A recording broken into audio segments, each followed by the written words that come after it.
వక్రతుండ మహాకాయ సూర్యకోటి సమప్రభా నిర్విఘ్నం కురు మే దేవా సర్వకార్యేషు సర్వదా. గురుబ్రహ్మా గురుర్విష్ణుః గురుర్దేవో మహేశ్వరః గురుః సాక్షాత్ పరబ్రహ్మ తస్మై శ్రీ గురవే నమః. మనోజవం మారుతతుల్యవేగం జితేంద్రియం బుద్ధిమతాం వరిష్టం వాతాత్మజం వానరయూథముఖ్యం శ్రీరామదూతం శిరసా నమామి.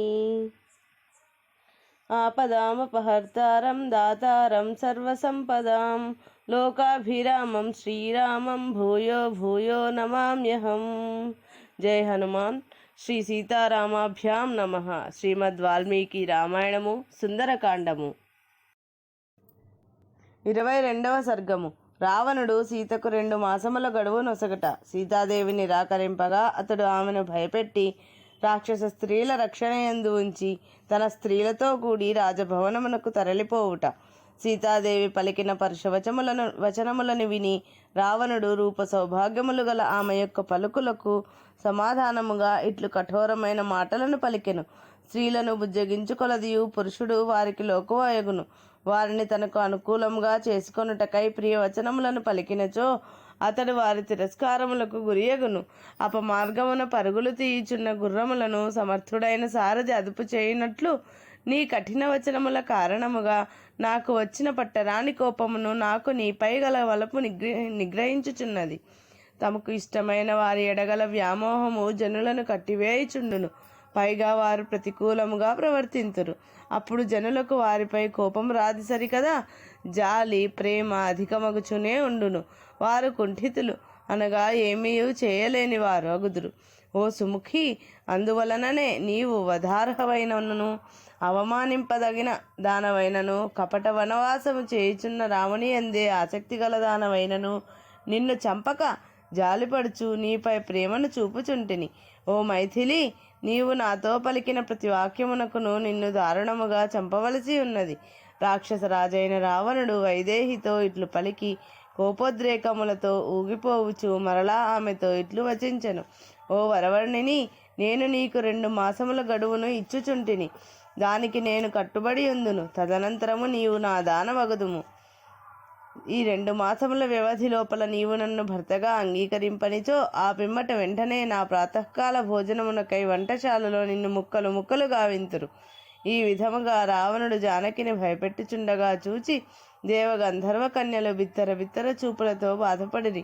రావణునిచ్చే భయపెట్టబడుచున్న సీతను పెదవుల కదలికలతో కొందరు, ముఖ సంజ్ఞలతో మరికొందరు, చూపుల సైగలతో ఇంకనూ కొందరు ఊరడించిరి. వారిచే ఆ విధంగా ఓదార్పబడిన సీత రాక్షసరాజైన రావణునితో తన పాతివ్రత్య బలమును దర్పమును ప్రకటించుచు అతనికి హితకరమైన వచనములను నుడివెను. నిజముగా నీ మేలు కోరువాడు కాని అన్ని విధములుగా అతి నింద్యమైన ఈ దుష్కార్యము నుండి నిన్ను నివారింపగలవాడు కాని ఇక్కడ ఎవడునూ లేనట్లున్నది. దేవేంద్రునకు సచీదేవి వలె ధర్మాత్ముడైన శ్రీరామునకు నేను ధర్మపత్నిని. అట్టి నన్ను ఈ ముల్లోకములలో ఎవడునూ మనస్సున సైతము కాంక్షింపజాలడు. నీవు మాత్రమే ఈ దుస్సాహసమునకు ఒడిగట్టితివి. ఓ రాక్షసాధమా, మిక్కిలి తేజశాలి అయిన శ్రీరాముని భార్యనైన నన్ను గూర్చి ఇట్టి కారు కూతలు కూసిన నీవు ఎచ్చటికి వెళ్ళినను చావు నుండి తప్పించుకొనజాలవు. నీవు రామునితో యుద్ధమునకు సిద్ధమగుట అడవిలో కుందేలు మదపుటేనుగును ఎదురించుట వంటిది. రాముడు మదపుటేనుగు వంటివాడు. తుచ్చుడా, నీవు కుందేలు వంటి వాడవు. ఆనాడు ఇక్ష్వాకు ప్రభువైన శ్రీరాముని కంటబడుటకు జంకి మాయా మృగము నెపముతో ఆయనను దూరముగా పంపి ఇట్లు నన్ను అపహరించితివి. ఆయన పరోక్షమున ఇప్పుడు ఇట్లు ప్రగల్భములు పలుకుటకు నీకు సిగ్గులేదా? నీవు శ్రీరాముని కంటపడినచో ఆయన శక్తి రుచి నీకు తెలియను. ఓ దుష్టుడా, కృష్ణ పింగళ వర్ణములు కలిగిన నీ నేత్రములు క్రూరములై వికృతములై ఉన్నవి. నన్ను చూచుచున్న నీ ఈ పాపపు కనులు ఏల నేలరాలకున్నవి. ఓ పాపకర్ముడా, నేను ధర్మస్వరూపుడైన శ్రీరాముని భార్యను, దశరథుని కోడలిని. అట్టి నన్ను గూర్చి ఈ విధముగా ప్రేలుచున్న నీ నాలుక ఏల చీలికలై పడిపోదు. ఓ దశకంఠ, నీవు భస్మము చేయదగిన వాడవు. నా తప ప్రభావమునను పాతివృత్య మహిమ చేతను నేను నిన్నట్లు చేయగలను. కానీ అందులకు నాకు రామాజ్ఞ లేదు కనుక నీవు బ్రతికిపోయితివి. నేను ప్రజ్ఞాశాలి అయిన శ్రీరాముని పత్నిని. వాస్తవముగా నన్ను నీవు అపహరింపజాలవు. కానీ నీకు చావు దగ్గర పడినందుననే విధి ఈ విధముగా సంకల్పించను. ఇందుకు సందేహము లేదు. నేను వీరుడను, కుబేరుని సోదరుడను, అపార బలసంపన్నుడను అని వీరములాడుచుంటివి. అట్టి నీవు శ్రీరాముని దూరముగా పంపి దొంగవలే పరసతిని ఏలా అపహరించితివి? రాక్షసరాజైన రావణుడు సీతాదేవి మాటలకు ఉగ్రుడై ఆమె వైపు గ్రుడ్లురిమి చూచెను. రావణుడు నల్లని మేఘము వలె ఉండెను. గొప్ప భుజములను మెడను కలిగి ఉండెను.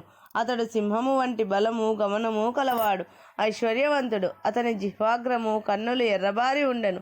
కోపముతో ఊగిపోవుచుండుటచే అతని దృఢ కిరీటము చలించుచుండెను. అతడి రంగురంగుల మాలలను మైపూతలను కలిగి ఉండెను. ఎర్రని దండలను వస్త్రములను ధరించి ఉండెను. మేలిమి బంగారు భుజకీర్తులను ఆభరణములను దాల్చి ఉండెను. అమృతము కొరకై సముద్రమథన సమయమున వాసుకి చుట్టబడిన మందర పర్వతము వలె ఆ రావణుడు నల్లని గొప్ప మొలత్రాడుచే ఒప్పుచుండెను. నిండుగా బలిష్టములైన భుజములతో ఆ రావణుడు పర్వత సదృశుడై 2 శిఖరములతో విరాజిల్లుచున్న మందరగిరి వలె శోభిల్లుచుండెను. తరుణ భానుని శోభలతో దగదగలాడు కుండములను ధరించిన రావణుడు ఎర్రని చిగుళ్లతో పుష్పములతో ఒప్పుచున్న 2 అశోక వృక్షములను ఇరువైపుల యందును కలిగి ఉన్న పర్వతము వలె విలసిల్లుచుండెను. అతడు కల్పవృక్ష సదృశుడై ఆకృతి దాల్చిన వసంతుని వలె సర్వాలంకార భూషితుడై ఉండెను. ఆయనను అతడు శ్మశానమునందలి మంటపము వలె భయంకరుడై ఉండెను. రావణుడు వైదేహిని గుడ్లురిమి వీక్షించుచు కోపముతో మండిపడుచున్నవాడై మహాభుజంగము వలె బుసలు కొట్టుచు ఆమెతో ఇట్లు పలికెను. ఓ సీత, రాముడు నీతి తప్పినవాడు, ధనహీనుడు. అట్టి వాణిని అనుసరించుచున్న నిన్ను సూర్యుడు తన కాంతితో ప్రాతఃసంధ్యాకాలమునందలి తమస్సును వలె ఇప్పుడే రూపుమాపెదను. రాక్షసులకు రాజు, శత్రువులను ఛేదించువాడు అయిన రావణుడు సీతాదేవిలో ఇట్లు పలికిన పిమ్మట భయంకర ఆకారములతోనున్న అచటగల రాక్షస స్త్రీలనందరినీ ఇట్లు ఆదేశించెను. ఆ రాక్షస స్త్రీలలో ఒకే కన్ను, ఒకే చెవి గలది. అట్లే తల చుట్టూను వ్యాపించిన చెవులు గలది. ఆవు చెవులు గలది, ఏనుగు చెవులు గలది, వేలాడు చెవులు గలది, చెవులు లేనిది, ఏనుగు పాదములు గలది, గుర్రములు పాదములు గలది, ఆవు పాదములు గలది, పాదములపై వెంట్రుకలు గలది, ఒకే కన్ను, ఒకే పాదము కలది, పెద్ద పాదములు గలది, పాదములే లేనిది, అసాధారణమైన తల మెడ కలది, పెద్ద పెద్ద కుచములు, పెద్ద ఉదరము కలది, అసహజమైన ముఖము, నేత్రములు గలది, పొడవైన నాలుక గలది, నాలుకయే లేనిది, ముక్కు లేనిది, సింహముఖము గలది, గోముఖము కలది, పంది ముఖము గలది. ఇట్టి రాక్షస స్త్రీలను అతడు ఆదేశించను. మీరందరూ కలిసి అనుకూల విధానమున కానీ ప్రతికూల విధానమున కానీ సామధాన భేద పాయములచే కానీ కడకు దండోపాయముచే కానీ వెంటనే సీత నాకు వశమగునట్లు చూడుడు. రావణుడు ఇట్లు వారిని పదే పదే ఆదేశించుచు కామక్రోధములకు లోనైన వాడై సీతాదేవిని మిక్కిలి భయపెట్టుచూ వెళ్ళెను. అప్పుడు ధాన్యమాలిని అను రాక్షస స్త్రీ వెంటనే రావణుని సమీపించి వారిని కౌగిలించుకొని ఇట్లు వచించెను.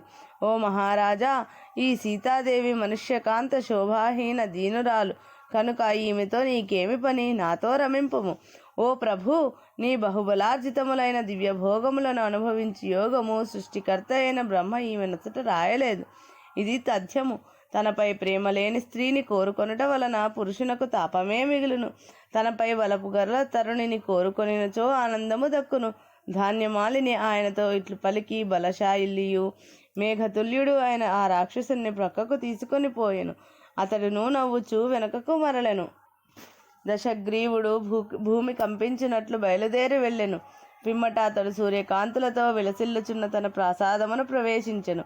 దేవగంధర్వ కన్యలను నాగకన్యలను అతని చుట్టూను చేరి ఆ మహాప్రాసాదమున ప్రవేశించిరి. ఆ రావణుడు ధర్మపరాయణయ్యై భయముతో వణికిపోవుచున్న ఆ మైథిలిని మిక్కిలి భయపెట్టి ఆమెను విడిచి వెళ్ళెను. పిమ్మట అతడు కామ వివశుడై వెలుగులను విరజిమ్ముచున్న తన భవనమునకు చేరెను. వాల్మీకి మహర్షి విరచితమై ఆది కావ్యమైన శ్రీమద్ రామాయణమునందలి సుందరకాండమునందు 22వ సర్గము సంపూర్ణం. 23వ సర్గము. రాక్షస స్త్రీలు సీతకు నచ్చజెప్పుటకు యత్నించుట. శత్రువులను పీడించునట్టి రావణుడు ఇట్లు మైథిలితో పలికి రాక్షస స్త్రీలకు ఆజ్ఞలను ఇచ్చిన పిమ్మట అచటి నుండి వెడలిపోయెను. రావణుడు అక్కడి నుండి బయలుదేరి అంతఃపురమునకు చేరగనే భయంకరాకారులైన ఆ రాక్షస స్త్రీలు సీతాదేవి కడకు పరుగులు తీసిరి. ఆ స్త్రీలు సీతాదేవిని సమీపించి క్రోధ పరవశులై పరుషముగా ఆమెతో ఇట్లు మాట్లాడదొడంగిరి. ఓ సీత, రావణుడు పులస్త్యుని వంశమున పుట్టినవాడు, మిక్కిలి శ్రేష్ఠుడు, మహాత్ముడు. ఆ దశకంఠుని భార్యవగుటకు నీవు గౌరవముగా ఎందుకు భావించటలేదు? అనంతరము ఏకజట అను పేరుగల రాక్షసి కన్నులెర్ర చేసినదై సన్నని నడుము గల సీతతో ఇట్లు పలికెను. షట్ ప్రజాపతులుగా అనగా మరీచి, అత్రి, అంగీరసుడు, పులస్త్యుడు, పులహుడు, క్రతువు అను పేర్లతో ప్రసిద్ధికెక్కిన ఆరుగురిలో పులస్త్యుడు 4వ వాడు. అతడు బ్రహ్మమానస పుత్రుడుగా సుప్రసిద్ధుడు. తేజస్వి అయిన విశ్రవసుడు అను మహర్షి ఆ పులస్త్యుని మానసపుత్రుడు. అతడు తేజస్సున బ్రహ్మ ఎంతటివాడు. ఓ విశాలాక్షి, సుప్రసిద్ధుడైన ఆ విశ్రవసుని కుమారుడే రావణుడు. అతడు అరివీర భయంకరుడు. ఆ రాక్షస ప్రభువునకు భార్యవగుటకు నీవు తగిన దానవు. ఓ సుందరాంగి, నేను నుడువుచున్న హితవచనములను నీవు ఎలా ఆలకింపవు? పిదప పిల్లి కన్నులు గల హరిజటయను ఒక రాక్షసి కోపముతో కన్నులు త్రిప్పుచూ ఇట్లు పలికెను. 33 దేవతలను దేవేంద్రుడును రావణుని చేతిలో పరాజితులైరి. అట్టి రాక్షసేంద్రుని భార్యవగుటకు నీవు అర్హురాలవు. రావణుడు గర్వింపదగిన పరాక్రమము గలవాడు, మహావీరుడు, శూరుడు, రణరంగమున వెన్ను చూపనివాడు, మహాబలశాలి, మహాశక్తి సంపన్నుడు. అట్టి వానికి భార్యవగుటకు ఎలా సమ్మతింపవు? అనంతరము ప్రఘస అను పేరుగల రాక్షసి క్రోధ వివశయై ఆమెను బెదిరించుచు కఠోరముగా ఇట్లు వచించెను. రావణుని భార్యలందరిలోనూ మండోదరి సర్వ సౌభాగ్యవతి. ఆమె అనిన ఆయనకు ఎనలేని ప్రేమ, గౌరవము. ఆమెను సైతము వీడి మహాబలశాలి అయిన రావణుడు నిన్ను పొందగోరుచున్నాడు. అమూల్యములైన రత్నములతో శోభిల్లుచున్న రావణుని అంతఃపురమునందు 1000 కొలది కాంతామణులు కలరు. అట్టి తరుణీమణులను సైతము వీడి రావణుడు నిన్ను చేరగోరుచున్నాడు. వికట అను పేరుగల మరి ఒక రాక్షసి ఇట్లనెను. రావణుడు సంగ్రామ రంగమున దేవతలను, నాగులను, గంధర్వులను, దానవులను పెక్కు పర్యాయములు ఓడించను. అట్టివాడు నీ సరసన చేరుటకు బలాటపడుచున్నాడు. అతడు రాక్షసులకు ప్రభువు. ఓ అధమురాలా, అంతటి రావణుని భార్యవగుటకు నీవు ఎలా ఇష్టపడకున్నావు? పిమ్మట దుర్ముఖి అను రాక్షసి ఇట్లు పలికెను. ఓ సుందరి, రావణునకు భయపడి సూర్యుడు తీక్ష్ణ కిరణములను ప్రసరింపచేయడు, వాయువు పెనుగాలులను వీచడు. ఓ విశాలాక్షి, అట్టి మహాప్రభువు సరసన నీవేల చేరవు? అతనికి భయపడి చెట్లు సైతము అతని కోరిక మేరకే పుష్పములను రాల్చును. అట్లే పర్వతములు, మేఘములు మధుర జలములను సమకూర్చుచుండును. ఓ భామిని, అతడు రాక్షసరాజు, అంతేకాదు రాజులకే రాజు. అట్టి రావణునిపై ఏల మనసు పడవు? అతని భార్యవగుటకు ఏల సిద్ధపడవు? చిరునవ్వు మోముగలవు తరుణి దేవి, నీ మేలుకోరి నడువుచుంటిని. నా మాటలను గ్రహింపుము, లేనిచో నీవు బ్రతికి ఉండవు. వాల్మీకి మహర్షి విరచితమై ఆది కావ్యమైన శ్రీమద్ రామాయణమునందలి సుందరకాండమునందు 23వ సర్గము సంపూర్ణం.